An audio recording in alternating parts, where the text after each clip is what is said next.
Chapter I. For half a century, the housewives of Pont-l'Evêque had envied Madame Aubin her servant Félicite. For 100 francs a year, she cooked and did the housework, washed, ironed, mended, harnessed the horse, fattened the poultry, made the butter, and remained faithful to her mistress although the latter was by no means an agreeable person. Madame Aubin had married a comely youth without any money, who died in the beginning of 1809, leaving her with 2 young children and a number of debts. She sold all her property excepting the farm of Taux and the farm of Jeffosses, the income of which barely amounted to 5,000 francs.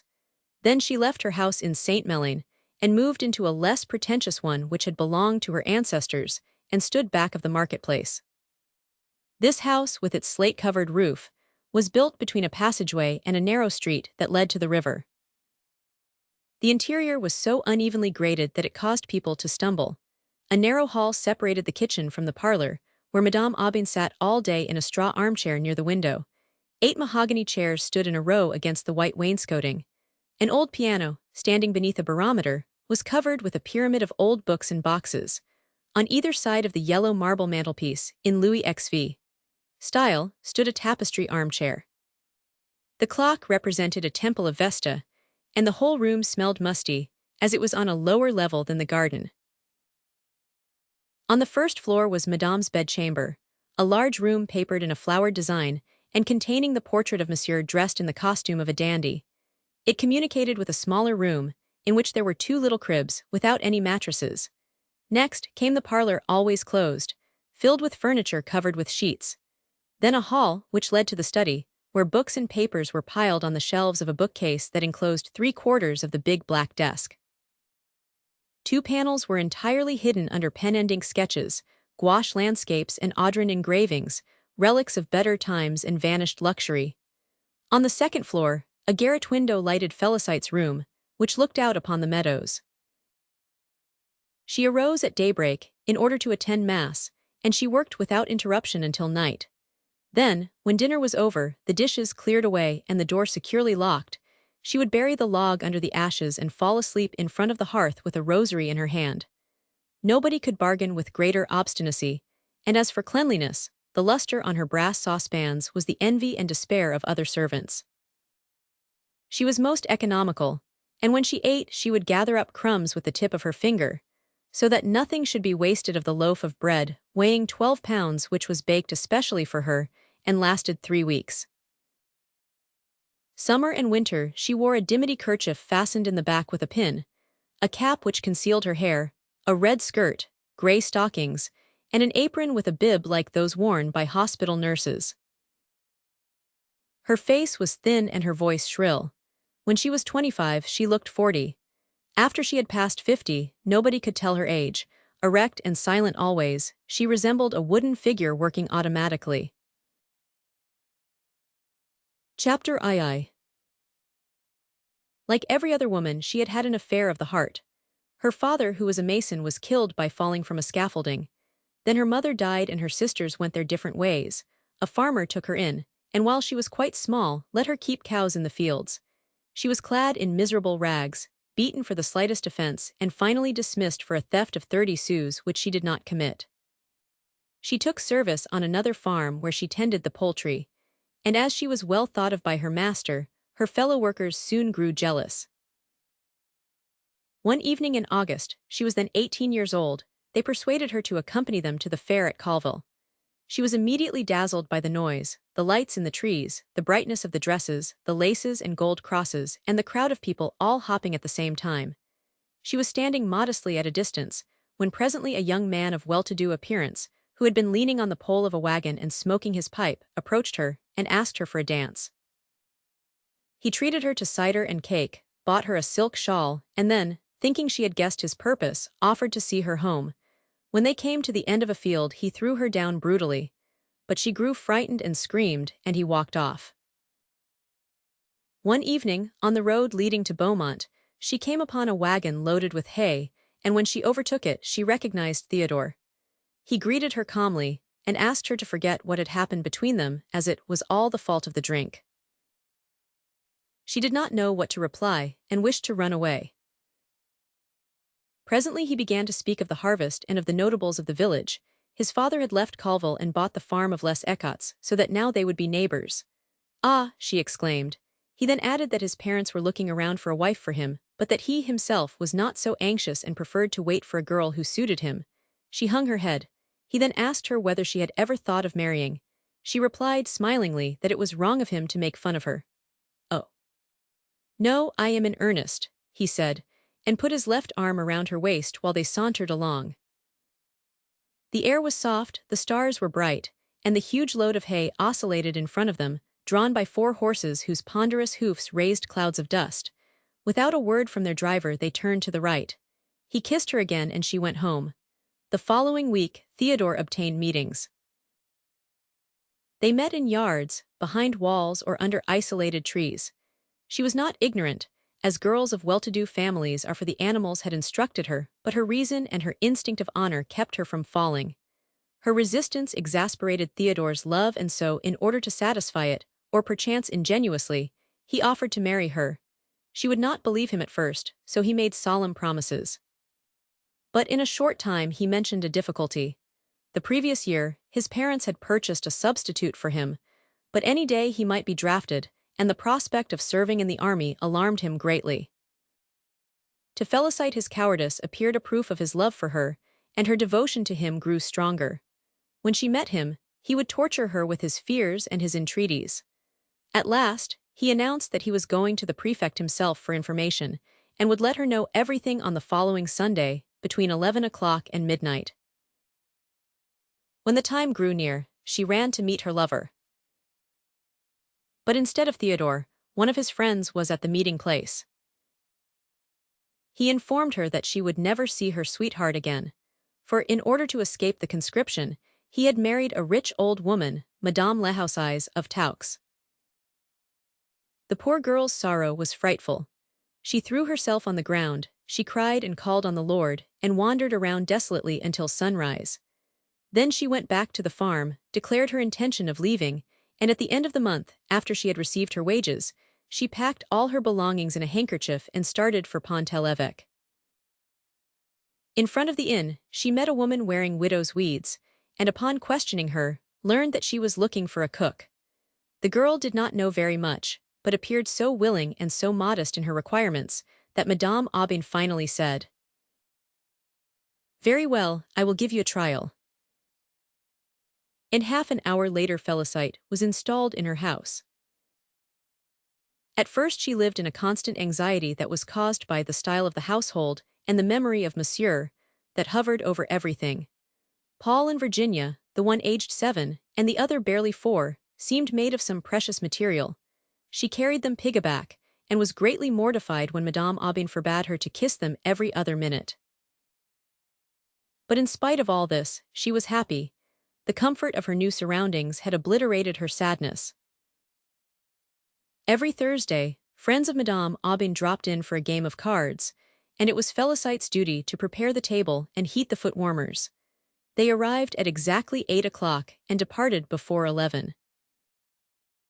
Every Monday morning, the dealer in second-hand goods, who lived under the alleyway, spread out his wares on the sidewalk. Then the city would be filled with a buzzing of voices in which the neighing of horses, the bleating of lambs, the grunting of pigs could be distinguished, mingled with the sharp sound of wheels on the cobblestones. About 12 o'clock, when the market was in full swing, there appeared at the front door a tall, middle-aged peasant, with a hooked nose and a cap on the back of his head. It was Roblin, the farmer of Jeffosses. Shortly afterwards came Liebard, the farmer of Taux, short, rotund and ruddy, wearing a grey jacket and spurred boots. Both men brought their landlady either chickens or cheese. Felicite would invariably thwart their ruses, and they held her in great respect. At various times, Madame Aubin received a visit from the Marquis de Gremenville, one of her uncles, who was ruined and lived at Falaise on the remainder of his estates. He always came at dinner-time and brought an ugly poodle with him, whose paws soiled their furniture. In spite of his efforts to appear a man of breeding, he even went so far as to raise his hat every time he said, "My deceased father." His habits got the better of him, and he would fill his glass a little too often and relate broad stories. Felicite would show him out very politely and say, "You have had enough for this time, Monsieur de Gremenville, hoping to see you again," and would close the door. She opened it gladly for Monsieur Burais, a retired lawyer. His bald head and white cravat, the ruffling of his shirt, his flowing brown coat, the manner in which he took snuff, his whole person, in fact, produced in her the kind of awe which we feel when we see extraordinary persons. As he managed Madame's estates, he spent hours with her in Monsieur's study. He was in constant fear of being compromised, had a great regard for the magistracy and some pretensions to learning. In order to facilitate the children's studies, he presented them with an engraved geography which represented various scenes of the world. Cannibals with feather headdresses, a gorilla kidnapping a young girl, Arabs in the desert, a whale being harpooned, etc. Paul explained the pictures to Felicite, and in fact, this was her only literary education. The children's studies were under the direction of a poor devil employed at the town hall, who sharpened his pocket-knife on his boots and was famous for his penmanship. When the weather was fine, they went to Jeffos's. The house was built in the center of the sloping yard, and the sea looked like a gray spot in the distance. Felicite would take slices of cold meat from the lunch basket and they would sit down and eat in a room next to the dairy. This room was all that remained of a cottage that had been torn down. The dilapidated wallpaper trembled in the drafts. Madame Aubin, overwhelmed by recollections, would hang her head, while the children were afraid to open their mouths. "Then why don't you go and play?" their mother would say, and they would scamper off. Paul would go to the old barn, catch birds, throw stones into the pond, or pound the trunks of the trees with a stick till they resounded like drums. Virginia would feed the rabbits and run to pick the wild flowers in the fields, and her flying legs would disclose her little embroidered panelettes. One autumn evening, they struck out for home through the meadows. The new moon illumined part of the sky, and a mist hovered like a veil over the sinuosities of the river. Oxen, lying in the pastures, gazed mildly at the passing persons. In the third field, however, several of them got up and surrounded them. "Don't be afraid," cried Felicite, and murmuring a sort of lament she passed her hand over the back of the nearest ox. He turned away and the others followed. But when they came to the next pasture, they heard frightful bellowing. It was a bull which was hidden from them by the fog. He advanced towards the two women, and Madame Aubin prepared to flee for her life. "No, no, not so fast," warned Felicite. Still they hurried on, for they could hear the noisy breathing of the bull behind them. His hoofs pounded the grass like hammers, and presently he began to gallop. Felicite turned around and threw patches of grass in his eyes. He hung his head, shook his horns, and bellowed with fury. Madame Aubin and the children, huddled at the end of the field, were trying to jump over the ditch. Felicite continued to back before the bull, blinding him with dirt, while she shouted to them to make haste. Madame Aubin finally slid into the ditch, after shoving first Virginia and then Paul into it, and though she stumbled several times she managed, by dint of courage, to climb the other side of it. The bull had driven Felicite up against a fence. The foam from his muzzle flew in her face, and in another minute he would have disemboweled her. She had just time to slip between two bars and the huge animal, thwarted, paused. For years, this occurrence was a topic of conversation in Pont-l'Evêque, but Felicite took no credit to herself, and probably never knew that she had been heroic. Virginia occupied her thoughts solely, for the shock she had sustained gave her a nervous affection, and the physician, M. Poupart, prescribed the saltwater bathing at Trouville. In those days, Trouville was not greatly patronized. Madame Aubin gathered information, consulted Burais, and made preparations as if they were going on an extended trip.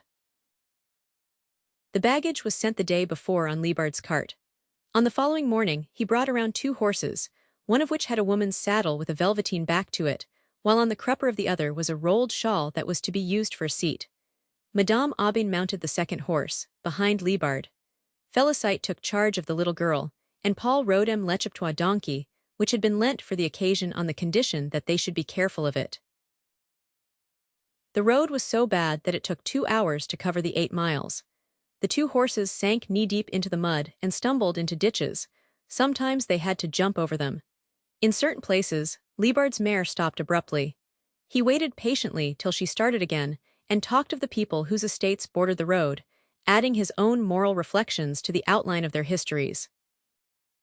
Thus, when they were passing through Taux, and came to some windows draped with nasturtiums, he shrugged his shoulders and said, "There's a woman, Madame Lehoussaise, who, instead of taking a young man, Felicite could not catch what followed. The horses began to trot, the donkey to gallop, and they turned into a lane. Then a gate swung open, 2 farmhands appeared, and they all dismounted at the very threshold of the farmhouse." Mother Liebard, when she caught sight of her mistress, was lavish with joyful demonstrations. She got up a lunch which comprised a leg of mutton, tripe, sausages, a chicken fricassee, sweet cider, a fruit tart, and some preserved prunes.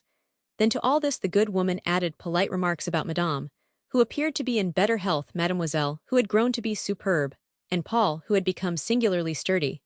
She spoke also of their deceased grandparents, whom the Liebards had known, for they had been in the service of the family for several generations. Like its owners, the farm had an ancient appearance. The beams of the ceiling were moldy, the walls black with smoke, and the windows gray with dust. The oak sideboard was filled with all sorts of utensils, plates, pitchers, tin bowls, wolf traps.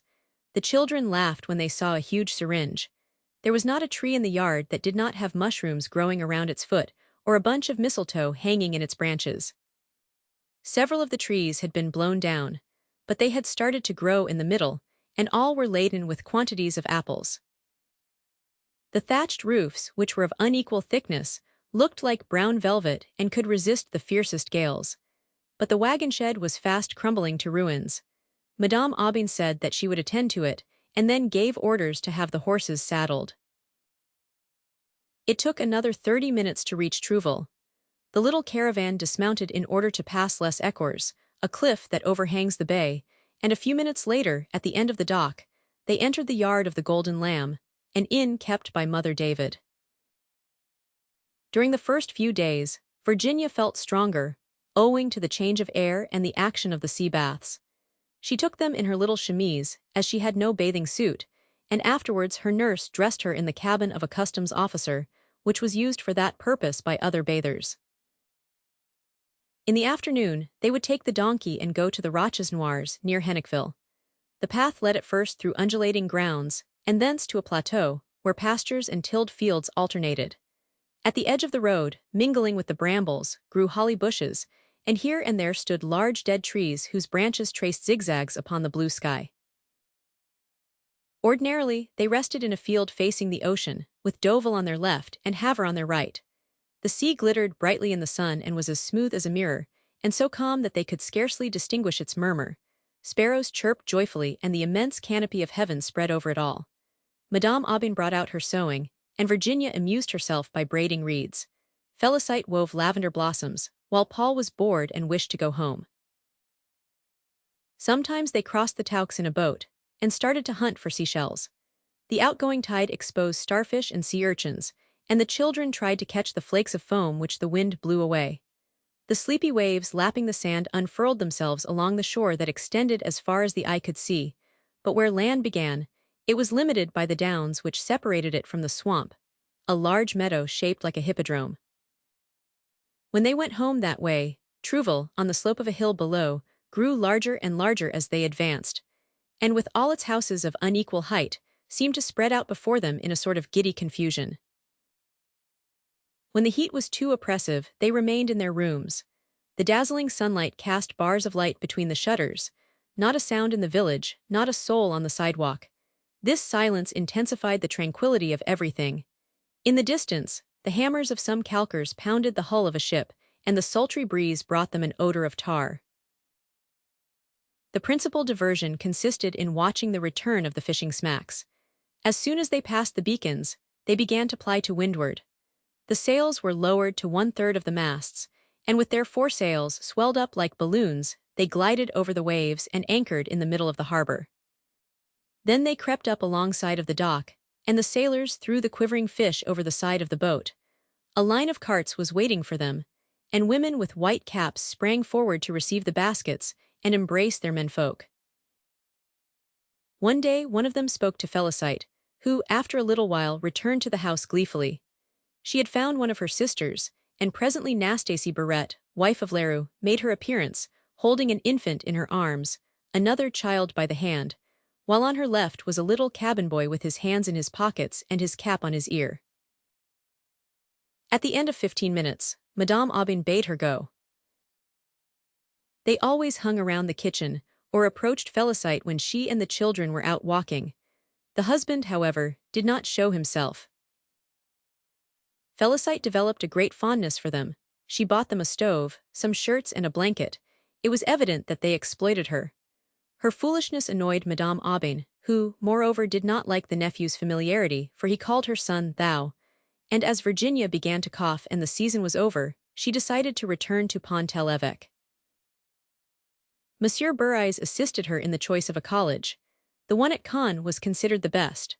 So Paul was sent away and bravely said goodbye to them all, for he was glad to go to live in a house where he would have boy companions. Madame Aubin resigned herself to the separation from her son because it was unavoidable. Virginia brooded less and less over it. Félicite regretted the noise he made, but soon a new occupation diverted her mind. Beginning from Christmas, she accompanied the little girl to her catechism lesson every day. Chapter III. After she had made a curtsy at the threshold, she would walk up the aisle between the double lines of chairs, open Madame Aubin's pew, sit down and look around. Girls and boys, the former on the right, the latter on the left-hand side of the church, filled the stalls of the choir. The priest stood beside the reading desk. On one stained window of the side aisle the Holy Ghost hovered over the Virgin. On another one Mary knelt before the child Jesus, and behind the altar a wooden group represented Saint Michael felling the dragon. The priest first read a condensed lesson of sacred history.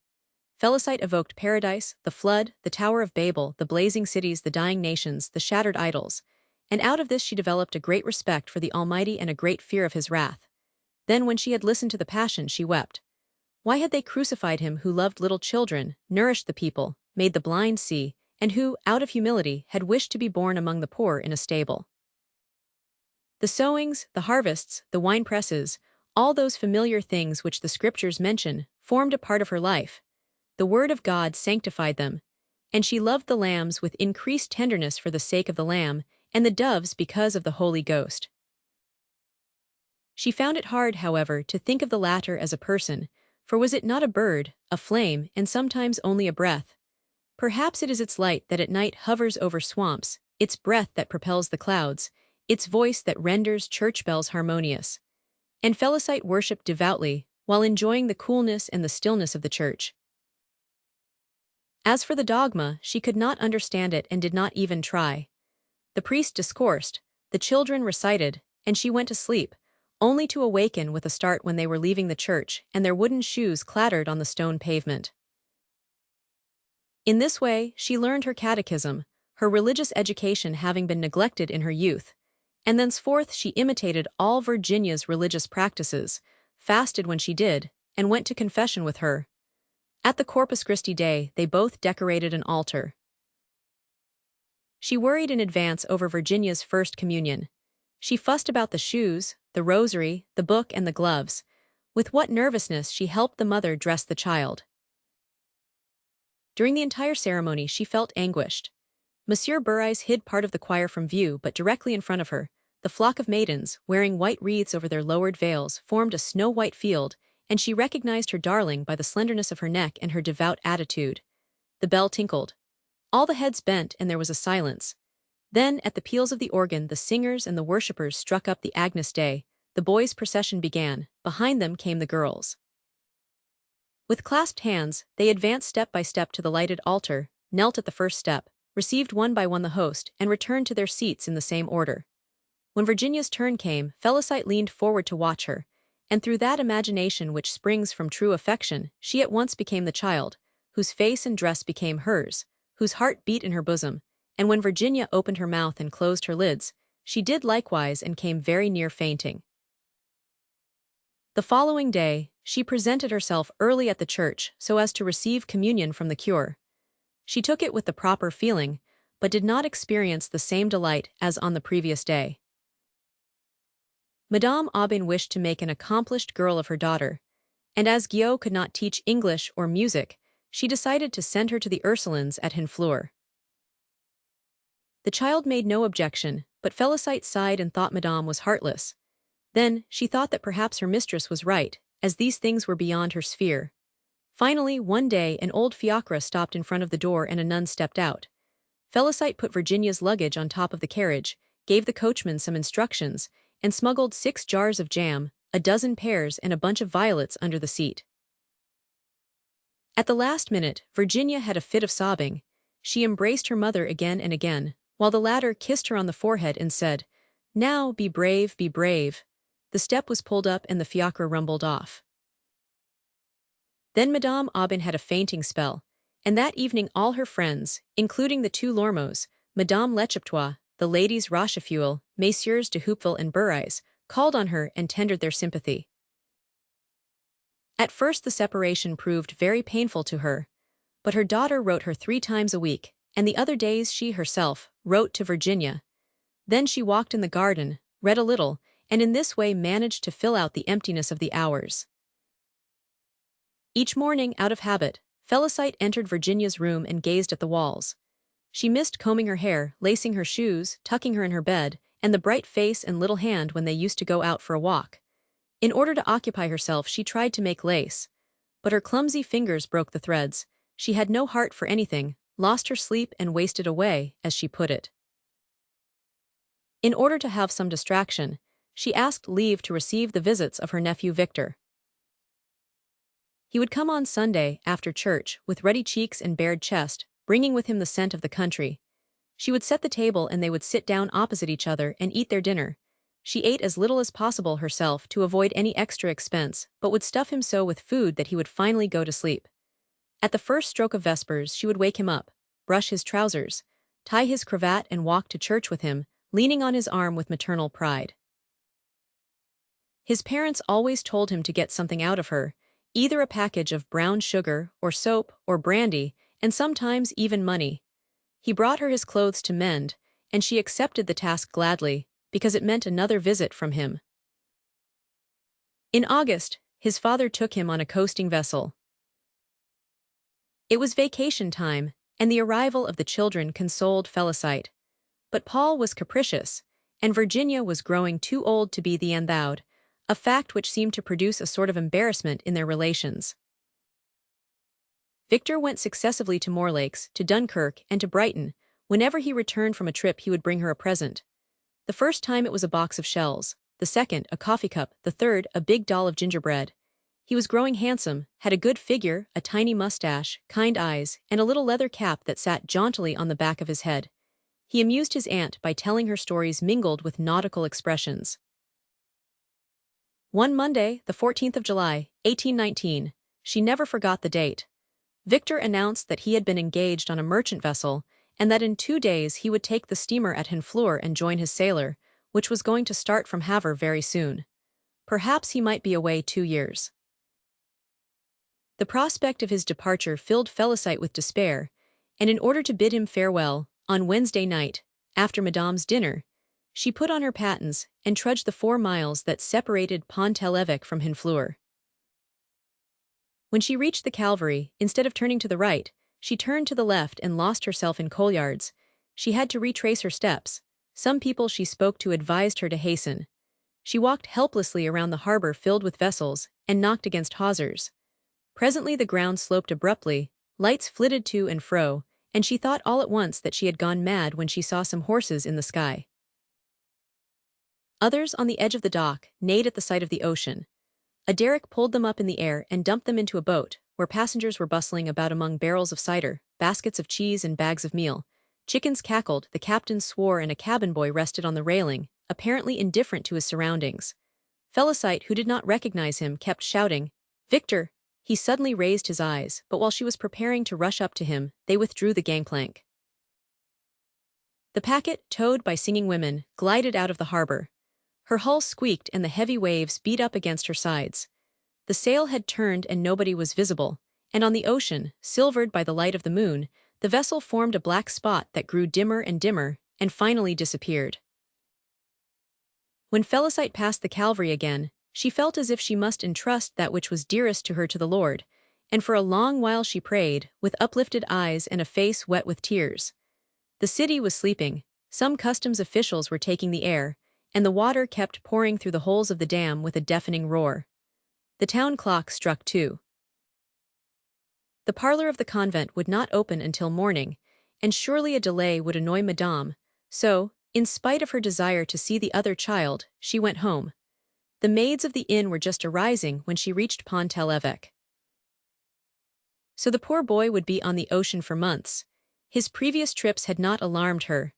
One can come back from England and Brittany, but America, the colonies, the islands, were all lost in an uncertain region at the very end of the world. From that time on, Félicité thought solely of her nephew. On warm days she feared he would suffer from thirst, and when it stormed, she was afraid he would be struck by lightning. When she hearkened to the wind that rattled in the chimney and dislodged the tiles on the roof, she imagined that he was being buffeted by the same storm, perched on top of a shattered mast, with his whole body bent backward and covered with sea foam. Or these were recollections of the engraved geography he was being devoured by savages, or captured in a forest by apes, or dying on some lonely coast. She never mentioned her anxieties, however. Madame Aubin worried about her daughter. The sisters thought that Virginia was affectionate but delicate. The slightest emotion enervated her. She had to give up her piano lessons. Her mother insisted upon regular letters from the convent. One morning, when the postman failed to come, she grew impatient and began to pace to and fro, from her chair to the window. It was really extraordinary, no news since 4 days.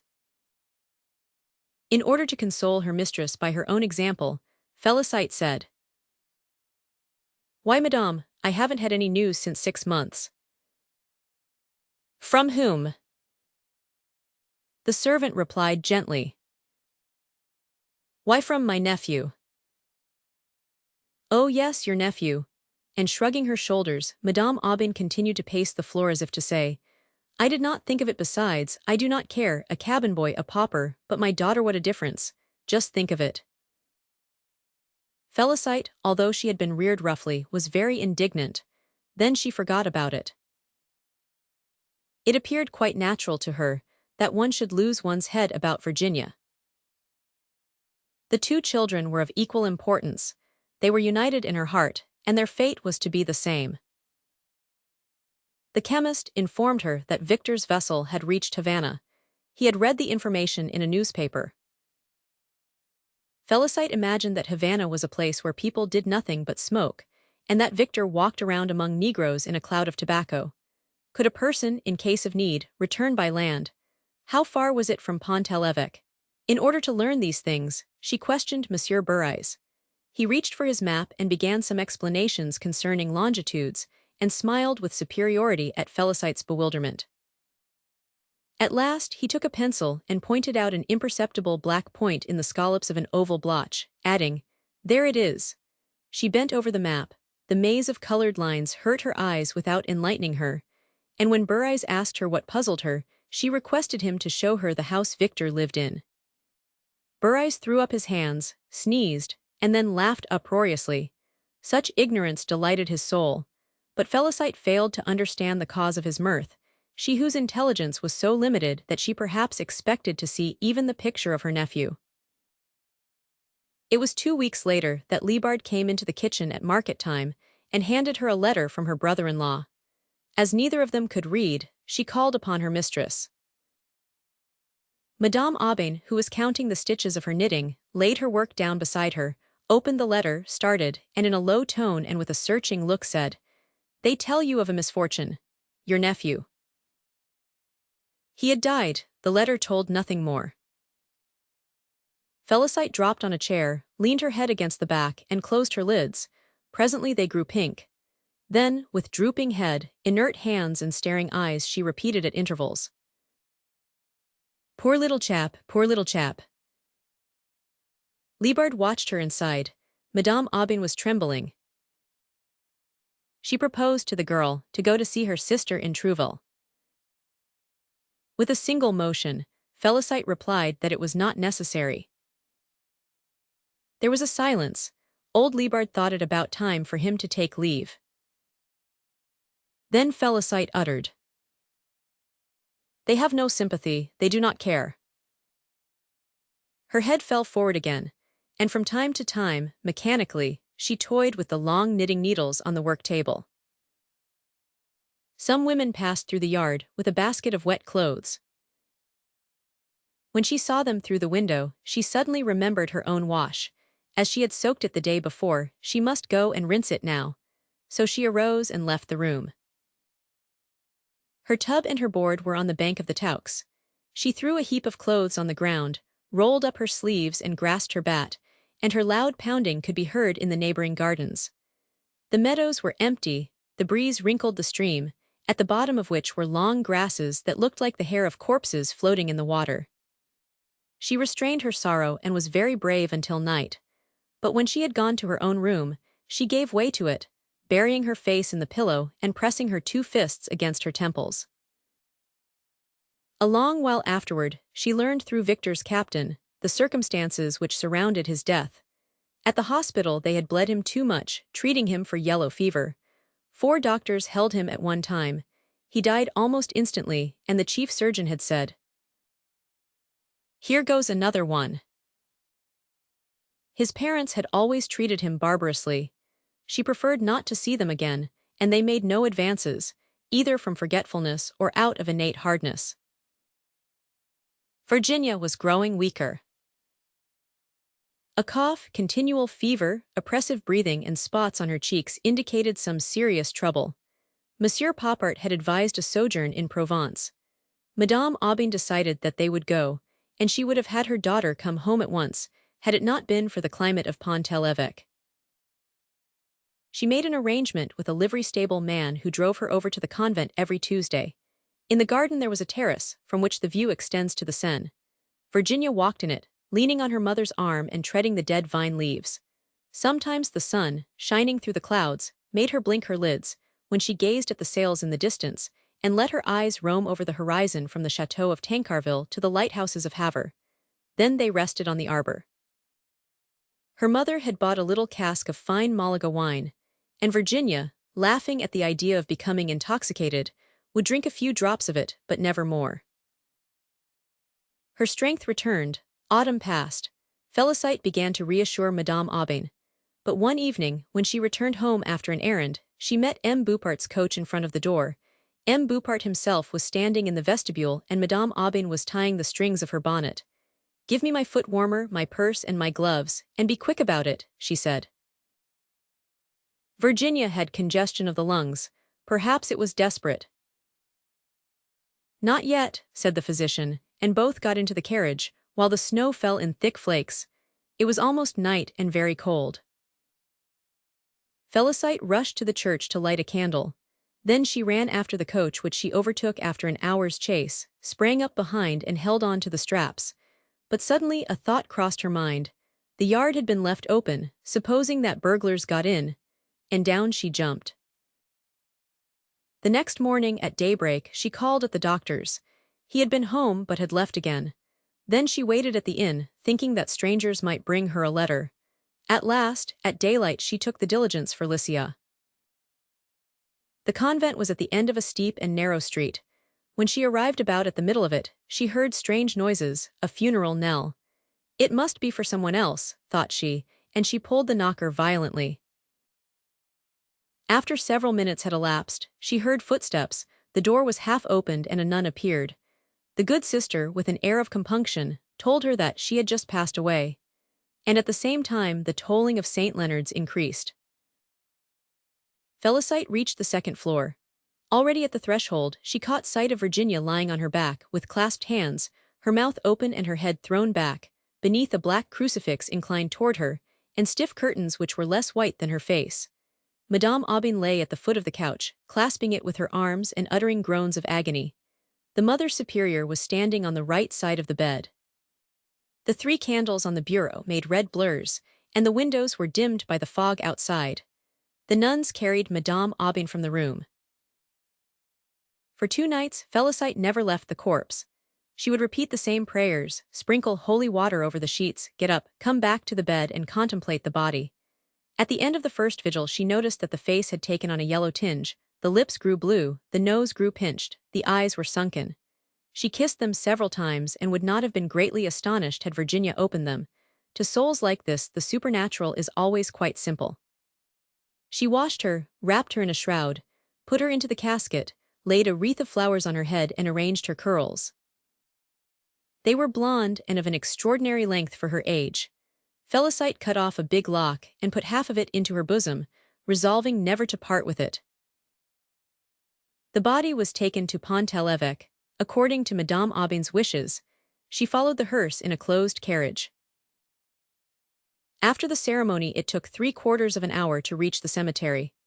Paul, sobbing, headed the procession, Monsieur Burais followed, and then came the principal inhabitants of the town, the women covered with black capes and Felicite. The memory of her nephew, and the thought that she had not been able to render him these honors, made her doubly unhappy, and she felt as if he were being buried with Virginia.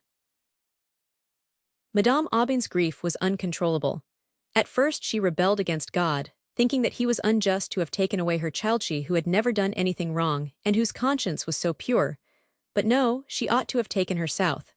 Other doctors would have saved her.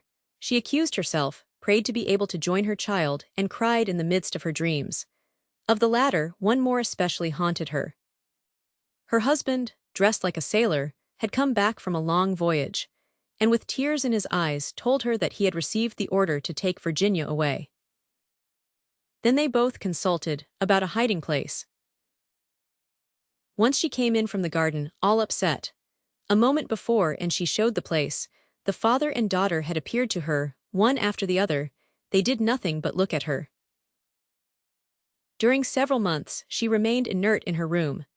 Felicite scolded her gently. She must keep up for her son and also for the other one, for her memory. Her memory, replied Madame Aubin, as if she were just awakening. Oh, yes, yes, you do not forget her.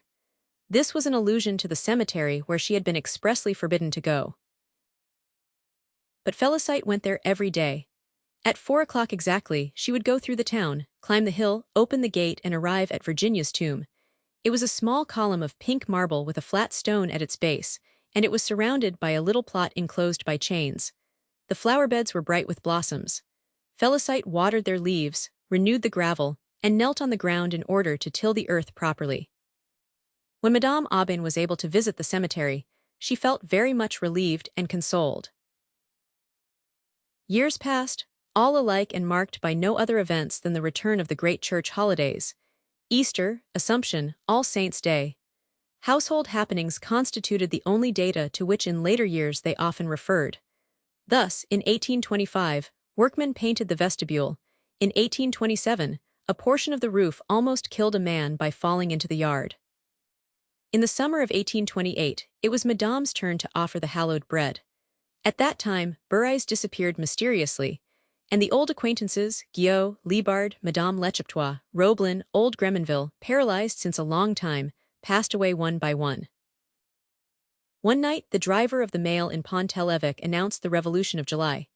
A few days afterward a new subprefect was nominated, the Baron de Larsonnière, ex-consul in America, who, besides his wife, had his sister-in-law and her 3 grown daughters with him. They were often seen on their lawn, dressed in loose blouses, and they had a parrot and a Negro servant. Madame Aubin received a call, which she returned promptly. As soon as she caught sight of them, Felicite would run and notify her mistress. But only one thing was capable of arousing her: a letter from her son. He could not follow any profession as he was absorbed in drinking.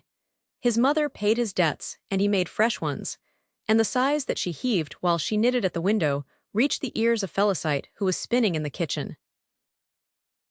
They walked in the garden together, always speaking of Virginia, and asking each other if such and such a thing would have pleased her, and what she would probably have said on this or that occasion.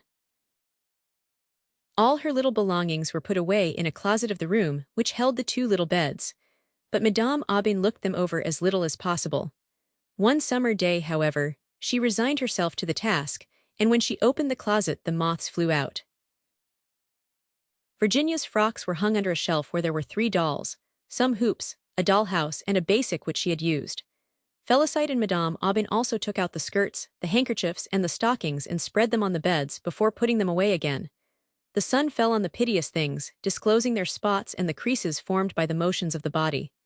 The atmosphere was warm and blue, and a blackbird trilled in the garden. Everything seemed to live in happiness.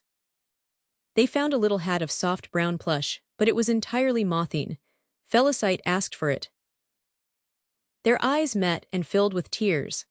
At last the mistress opened her arms, and the servant threw herself against her breast, and they hugged each other, and giving vent to their grief in a kiss, which equalized them for a moment. It was the first time that this had ever happened, for Madame Aubin was not of an expansive nature. Felicite was as grateful for it as if it had been some favor, and thenceforth loved her with animal-like devotion and a religious veneration. Her kind-heartedness developed. When she heard the drums of a marching regiment passing through the street, she would stand in the doorway with a jug of cider and give the soldiers a drink. She nursed cholera victims. She protected Polish refugees, and one of them even declared that he wished to marry her. But they quarreled, for one morning when she returned from the Angelus, she found him in the kitchen coolly eating a dish which he had prepared for himself during her absence. After the Polish refugees, came Kalmich, an old man who was credited with having committed frightful misdeeds in '93. He lived near the river in the ruins of a pigsty. The urchins peeped at him through the cracks in the walls and threw stones that fell on his miserable bed, where he lay gasping with catarrh, with long hair, inflamed eyelids, and a tumor as big as his head on one arm. She got him some linen, tried to clean his hovel, and dreamed of installing him in the bakehouse without his being in Madame's way. When the cancer broke, she dressed it every day. Sometimes she brought him some cake and placed him in the sun on a bundle of hay, and the poor old creature, trembling and drooling, would thank her in his broken voice, and put out his hands whenever she left him. Finally he died, and she had a mass said for the repose of his soul. That day a great joy came to her. At dinner-time, Madame de Larsonniere's servant called with the parrot, the cage, and the perch and chain and lock. A note from the Baroness told Madame Aubin that as her husband had been promoted to a prefecture, they were leaving that night, and she begged her to accept the bird as a remembrance and a token of her esteem. Since a long time the parrot had been on Felicite's mind, because he came from America, which reminded her of Victor, and she had approached the Negro on the subject. Once even she had said, "How glad Madame would be to have him." The man had repeated this remark to his mistress, who, not being able to keep the bird, took this means of getting rid of it. Chapter IV. He was called Lulu. His body was green, his head blue, the tips of his wings were pink, and his breast was golden. But he had the tiresome tricks of biting his perch, pulling his feathers out, scattering refuse, and spilling the water of his bath. Madame Aubin grew tired of him and gave him to Felicite for good. She undertook his education, and soon he was able to repeat, "Pretty boy, your servant, sir, I salute you, Marie." His perch was placed near the door, and several persons were astonished that he did not answer to the name of Jacot, for every parrot is called Jacot. They called him a goose and a log, and these taunts were like so many dagger thrusts to Felicite. Strange stubbornness of the bird which would not talk when people watched him. Nevertheless, he sought society. For on Sunday, when the ladies Rochefoucauld, Monsieur de Hoopville and the new habitués, Onfray, the chemist, Monsieur Varin and Captain Matthew, dropped in for their game of cards, he struck the window-panes with his wings and made such a racket that it was impossible to talk. Burai's face must have appeared very funny to Lulu. As soon as he saw him, he would begin to roar. His voice re-echoed in the yard, and the neighbors would come to the windows and begin to laugh too, and in order that the parrot might not see him, Monsieur Burai's edged along the wall, pushed his hat over his eyes to hide his profile, and entered by the garden door, and the looks he gave the bird lacked affection. Lulu, having thrust his head into the butcher boy's basket, received a slap, and from that time he always tried to nip his enemy. Fabu threatened to wring his neck, although he was not cruelly inclined, notwithstanding his big whiskers and tattooings. On the contrary, he rather liked the bird, and out of devilry tried to teach him oaths. Felicite, whom his manner alarmed, put Lulu in the kitchen, took off his chain and let him walk all over the house. When he went downstairs, he rested his beak on the steps, lifted his right foot and then his left one, but his mistress feared that such feats would give him vertigo. He became ill and was unable to eat. There was a small growth under his tongue like those chickens are sometimes afflicted with. Felicite pulled it off with her nails and cured him. One day, Paul was imprudent enough to blow the smoke of his cigar in his face. Another time, Madame Lormeaux was teasing him with the tip of her umbrella, and he swallowed the tip. Finally, he got lost. She had put him on the grass to cool him and went away only for a second. When she returned, she found no parrot.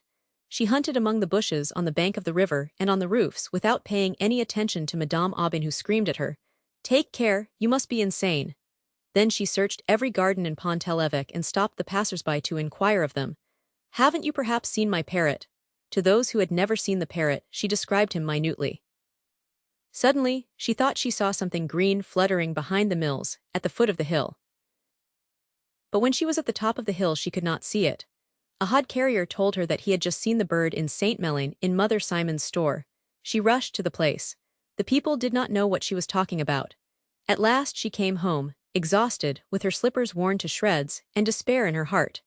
She sat down on the bench near Madame and was telling of her search when presently a light weight dropped on her shoulder. Lulu. What the deuce had he been doing? Perhaps he had just taken a little walk around the town. She did not easily forget her scare. In fact, she never got over it. In consequence of a cold, she caught a sore throat, and some time later she had an earache. 3 years later she was stone deaf, and spoke in a very loud voice even in church. Although her sins might have been proclaimed throughout the diocese without any shame to herself, or ill effects to the community, the cure thought it advisable to receive her confession in the vestry room. Imaginary buzzings also added to her bewilderment. Her mistress often said to her, "My goodness, how stupid you are," and she would answer, "Yes, madame," and look for something. The narrow circle of her ideas grew more restricted than it already was. The bellowing of the oxen, the chime of the bells no longer reached her intelligence. All things moved silently, like ghosts. Only one noise penetrated her ears, the parrot's voice. As if to divert her mind, he reproduced for her the tic-tac of the spit in the kitchen, the shrill cry of the fish vendors, the saw of the carpenter who had a shop opposite, and when the doorbell rang, he would imitate Madame Aubin. "Felicite, go to the front door." They held conversations together, Lulu repeating the 3 phrases of his repertory over and over, Felicite replying by words that had no greater meaning, but in which she poured out her feelings. In her isolation, the parrot was almost a son, a love. He climbed upon her fingers, pecked at her lips, clung to her shawl, and when she rocked her head to and fro like a nurse, the big wings of her cap and the wings of the bird flapped in unison. When clouds gathered on the horizon and the thunder rumbled, Lulu would scream, perhaps because he remembered the storms in his native forests. The dripping of the rain would excite him to frenzy. He flapped around, struck the ceiling with his wings, upset everything, and would finally fly into the garden to play. Then he would come back into the room, light on one of the andirons, and hop around in order to get dry. One morning during the terrible winter of 1837, when she had put him in front of the fireplace on account of the cold, she found him dead in his cage, hanging to the wire bars with his head down. He had probably died of congestion.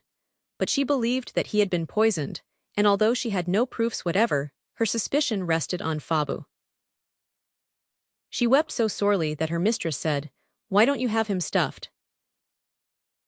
She asked the advice of the chemist, who had always been kind to the bird. He wrote to have her for her. A certain man named Felescher consented to do the work. But, as the diligence driver often lost parcels entrusted to him, Felicite resolved to take her pet to Honfleur herself. Leafless apple trees lined the edges of the road. The ditches were covered with ice.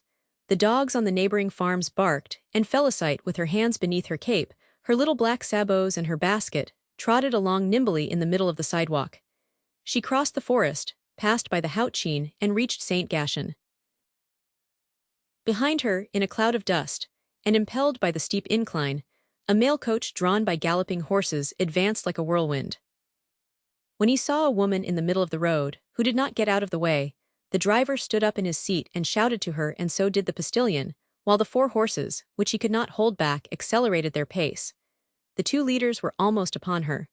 With a jerk of the reins he threw them to one side, but furious at the incident, He lifted his big whip and lashed her from her head to her feet with such violence that she fell to the ground unconscious. Her first thought when she recovered her senses was to open the basket. Lulu was unharmed. She felt a sting on her right cheek. When she took her hand away it was red, for the blood was flowing. She sat down on a pile of stones and sopped her cheek with her handkerchief. Then she ate a crust of bread she had put in her basket and consoled herself by looking at the bird. Arriving at the top of Equimanville, she saw the lights of Honfleur shining in the distance like so many stars. Further on, the ocean spread out in a confused mass. Then a weakness came over her, the misery of her childhood, the disappointment of her first love, the departure of her nephew, the death of Virginia. All these things came back to her at once, and rising like a swelling tide in her throat, almost choked her.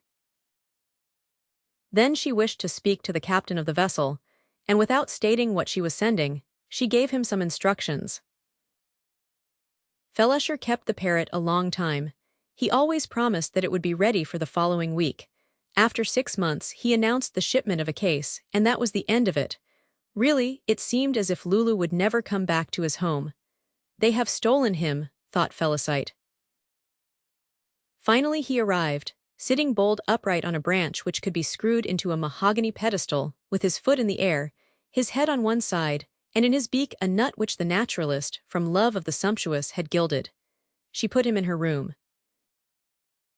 This place, to which only a chosen few were admitted, looked like a chapel and a second-hand shop, so filled was it with devotional and heterogeneous things.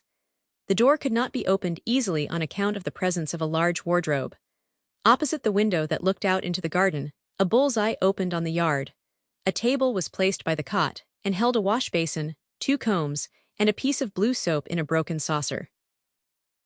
On the walls were rosaries, medals, a number of holy virgins, and a holy water basin made out of a coconut. On the bureau, which was covered with a napkin like an altar, stood the box of shells that Victor had given her. Also a watering can and a balloon, writing books, the engraved geography and a pair of shoes. On the nail which held the mirror hung Virginia's little plush hat. Felicite carried this sort of respect so far that she even kept one of Monsieur's old coats. All the things which Madame Aubin discarded, Felicite begged for her own room. Thus she had artificial flowers on the edge of the bureau, and the picture of the Comte d'Artois in the recess of the window. By means of a board, Lulu was set on a portion of the chimney which advanced into the room. Every morning when she awoke, she saw him in the dim light of dawn and recalled bygone days and the smallest details of insignificant actions, without any sense of bitterness or grief. As she was unable to communicate with people, she lived in a sort of somnambulistic torpor. The processions of Corpus Christi Day seemed to wake her up. She visited the neighbors to beg for candlesticks and mats so as to adorn the temporary altars in the street. In church, she always gazed at the Holy Ghost and noticed that there was something about it that resembled a parrot. The likenesses appeared even more striking on a colored picture by a spinel, representing the baptism of our Savior. With his scarlet wings and emerald body, it was really the image of Lulu. Having bought the picture, she hung it near the one of the Comte d'Artois so that she could take them in at one glance. They associated in her mind, the parrot becoming sanctified through the neighborhood of the Holy Ghost, and the latter becoming more lifelike in her eyes, and more comprehensible. In all probability the father had never chosen as messenger a dove, as the latter has no voice, but rather one of Lulu's ancestors. And Felicite said her prayers in front of the colored picture, though from time to time she turned slightly towards the bird. She desired very much to enter in the ranks of the Daughters of the Virgin, but Madame Aubin dissuaded her from it. A most important event occurred, Paul's marriage. After being first a notary's clerk, then in business, then in the customs and a tax collector, and having even applied for a position in the administration of woods and forests, he had at last, when he was 36 years old, by a divine inspiration, found his vocation, registrature, and he displayed such a high ability that an inspector had offered him his daughter and his influence. Paul, who had become quite settled, brought his bride to visit his mother. But she looked down upon the customs of Pont-l'Evêque, put on airs, and hurt Felicite's feelings. Madame Aubin felt relieved when she left. The following week they learned of Monsieur Burai's death in an inn. There were rumors of suicide, which were confirmed. Doubts concerning his integrity arose. Madame Aubin looked over her accounts and soon discovered his numerous embezzlements. Sales of wood which had been concealed from her, false receipts, etc. Furthermore, he had an illegitimate child and entertained a friendship for a person in Daziel. These base actions affected her very much. In March 1853, she developed a pain in her chest. Her tongue looked as if it were coated with smoke, and the leeches they applied did not relieve her oppression. And on the 9th evening she died, being just 72 years old. People thought that she was younger, because her hair, which she wore in bands framing her pale face, was brown. Few friends regretted her loss, for her manner was so haughty that she did not attract them.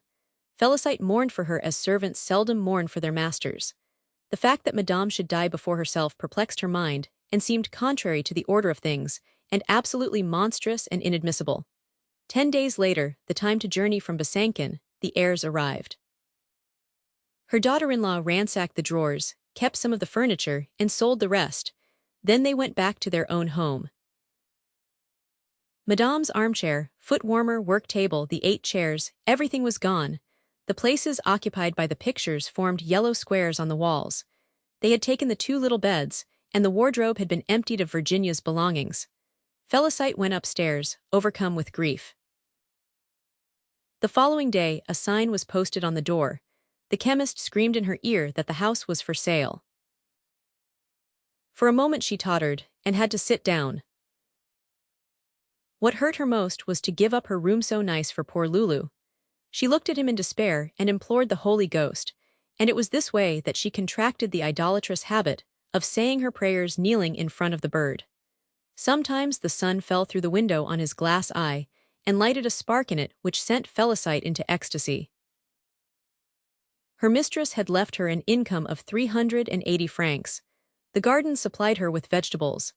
As for clothes, she had enough to last her till the end of her days, and she economized on the light by going to bed at dusk.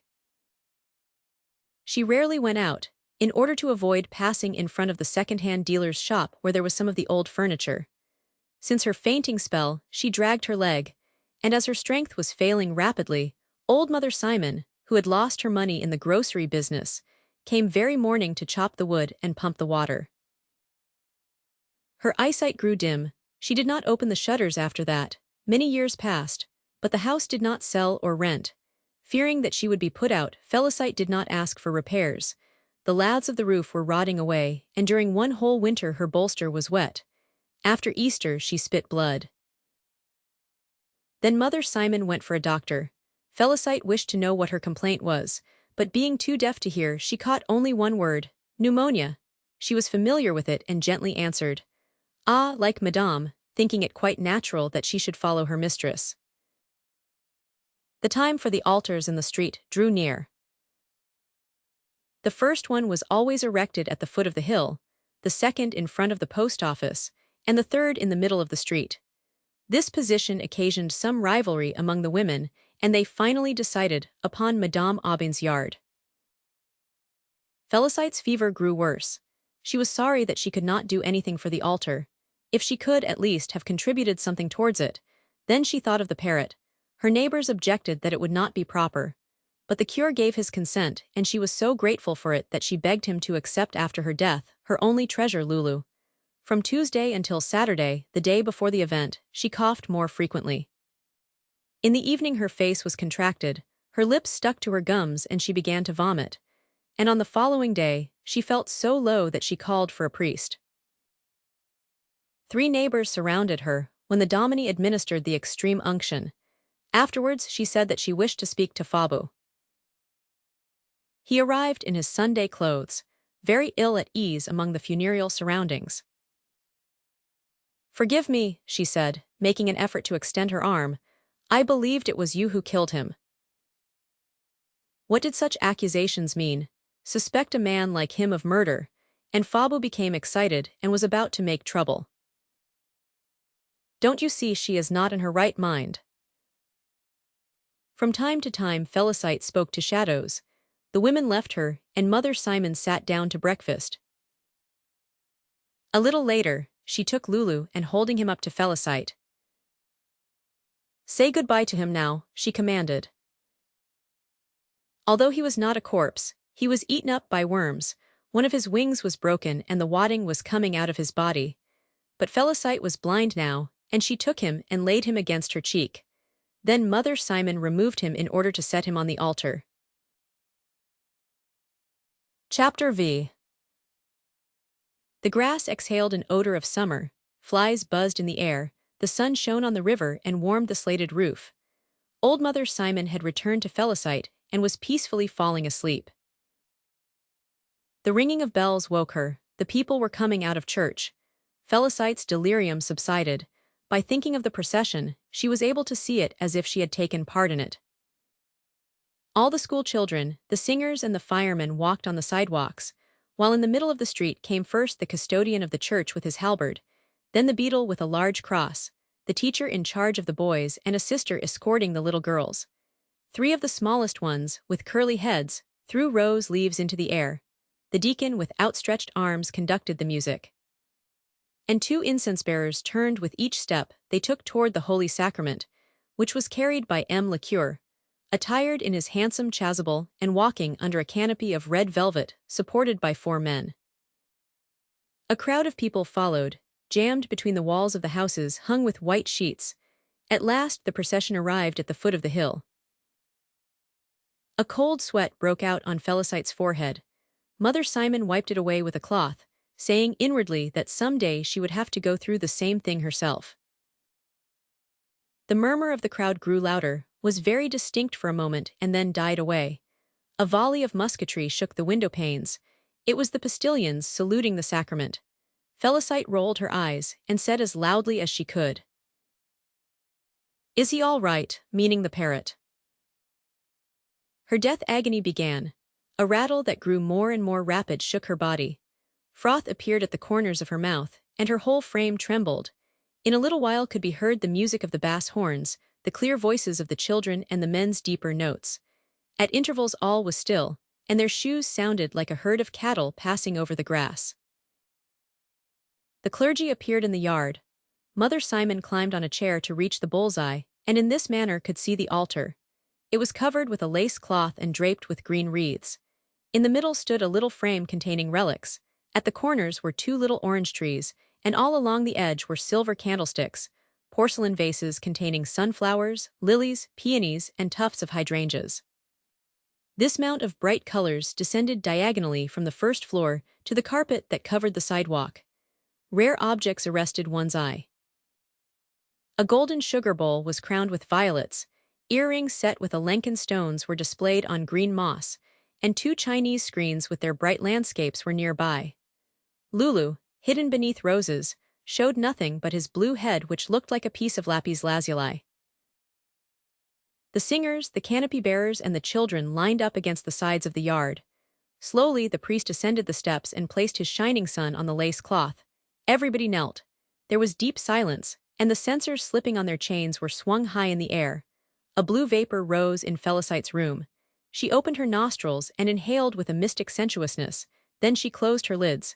Her lips smiled. The beats of her heart grew fainter and fainter, and vaguer, like a fountain giving out, like an echo dying away, and when she exhaled her last breath, she thought she saw in the half-opened heavens a gigantic parrot hovering above her head.